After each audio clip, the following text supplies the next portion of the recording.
அனைவருக்கும் வணக்கமும் இனிய காணும் பொங்கல் நல்வாழ்த்துக்களும். காணும் பொங்கல் அப்படின்னாலே நம்ம யாரோ ஒருத்தரை பார்க்க போகிறோம் அப்படின்னு அர்த்தம் இல்லையா?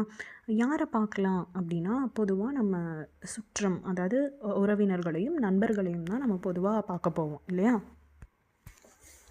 பொதுவாகவே பண்டிகைகள் உறவினர்கள் எல்லாரும் ஒன்றா சேர்ந்து கூடி மகிழ்ந்து பேசி சிரித்து கலகலப்பாக இருக்கிறதுக்காக உருவாக்கப்பட்டவைகள் தான். ஆனால் இன்றைய காலகட்டத்தில் அது சாத்தியமா அப்படின்னா ஒரு சின்ன கேள்வி எழும்புது.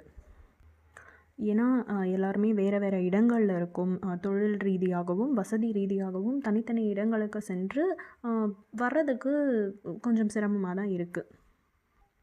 தவிர கூட்டு குடும்பங்களாக இருந்த தலைமுறை வந்து கொஞ்சம் கொஞ்சமாக குறைஞ்சு இப்போ நம்ம நிறைய வந்து தனித்தனி நியூக்ளியர் ஃபேமிலிஸாக தான் இருக்கும். அப்போது நம்மளுடைய வேலையின் நிமித்தமாகவோ இல்லை படிப்பின் நிமித்தமாகவோ நம்மளுக்கு உறவினர்களை போய் பார்க்கறதுக்கான சமயங்கள் பெருசாக வாய்க்கிறது இல்லை. சரி, அதுக்காக எனக்கு வந்து படிக்கிறது வேலை இருக்குது அப்படிங்கிறதுக்காக சுற்றங்களையும் நண்பர்களையும் பார்க்காமலே இருந்துடலாமா அப்படின்னா அது வாழ்க்கையுடைய அழகு இல்லை இல்லையா? வாழ்க்கையினுடைய சுவாரஸ்யம், வாழ்க்கையினுடைய தன்மையினுடைய அழகே வந்து உறவினர்களும் நண்பர்களும் சூழ வாழறது தான்.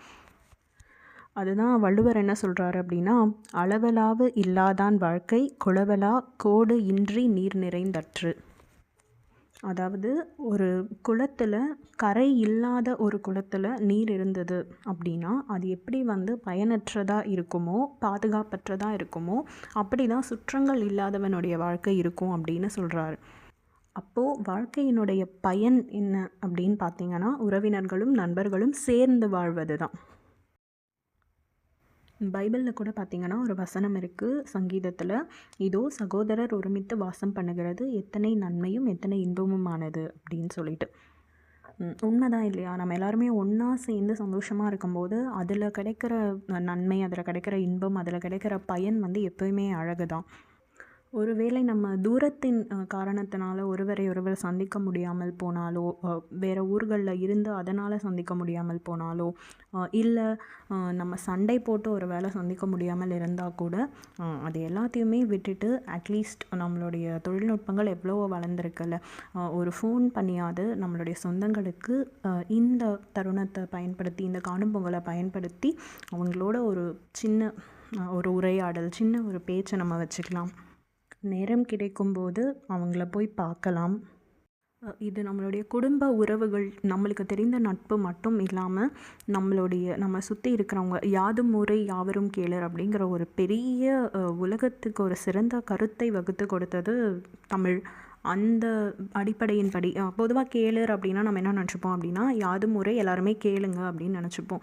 அதனுடைய உண்மையான பொருள் என்ன அப்படின்னா, யாதும் ஊரே யாவரும் கேளர், அதாவது யாவரும் உறவினர் அப்படின்னு அர்த்தம். அப்போ உலகம் முழுசும் நம்மளுக்கு உறவு அப்படின்னு சொன்ன அந்த தமிழ் மரபின் வழி வந்தவர்கள் நாம் எல்லாருமே. அதனால் நம்மளுடைய குடும்ப சொந்தங்கள், நம்மளுடைய நட்பின் உறவுகளோடு மட்டும் இல்லாமல் நம்மளை சுற்றி இருக்கிற எல்லாரோடும் சேர்ந்து ஒழுகணும் அப்படின்னா நம்மளுடைய வாழ்க்கை ரொம்ப ரொம்ப ரொம்ப அழகாக இருக்கும். உலகம் உய்யவும் அது சிறப்பான ஒரு வழியாக இருக்கும் அப்படிங்கிற இந்த செய்தியை மனசில் வச்சுக்கிட்டு இந்த காணும் பொங்கலை சிறப்பாக கொண்டாடுவோம். நன்றி, வணக்கம்.